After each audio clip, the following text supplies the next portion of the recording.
રાપર તાલુકા જિલ્લા પંચાયત ચૂંટણી કાળઝાળ ગરમીમાં મત અધિકારનું શાસન ઉમેદવારોના ભાવિ ઈવીએમમાં કેદ. કચ્છ જિલ્લાના ભૌગોલિક દ્રષ્ટિએ સૌથી મોટા અને સરહદી એવા રાપર તાલુકામાં આજે સ્થાનિક સ્વરાજ્યની ચૂંટણી અંતર્ગત 24 તાલુકા પંચાયત અને 5 જિલ્લા પંચાયતની બેઠકો માટે શાંતિપૂર્ણ માહોલમાં મતદાન પ્રક્રિયા સંપન્ન થઈ છે. કાળઝાળ ગરમી વચ્ચે મતદારોમાં અનેરો ઉત્સાહ જોવા મળ્યો હતો અને ઉમેદવારોનું ભાવિ હવે ઈવીએમમાં કેદ થયું છે.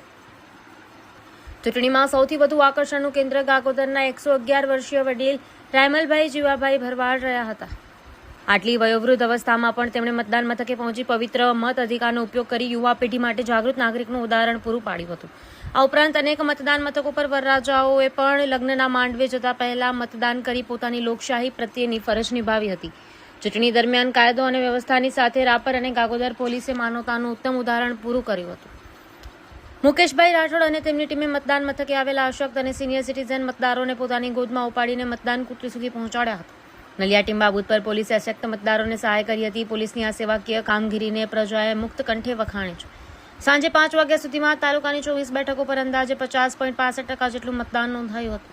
સવારના 7 વાગ્યાથી જ મતદાન મથકો પર લાંબી કતારો જોવા મળી હતી. વહીવટી તંત્ર અને પોલીસ દ્વારા ચુસ્ત બંદોબસ્ત ગોઠવવામાં આવ્યો હોવાથી સમગ્ર તાલુકામાં ક્યાંય પણ અનિચ્છનીય બનાવ બન્યો ન હતો. દિવ્યાંગો, વૃદ્ધો અને યુવા મતદારોએ ભારે ગરમી વચ્ચે પણ લોકશાહીના આ પર્વને સફળ બનાવ્યો હતો.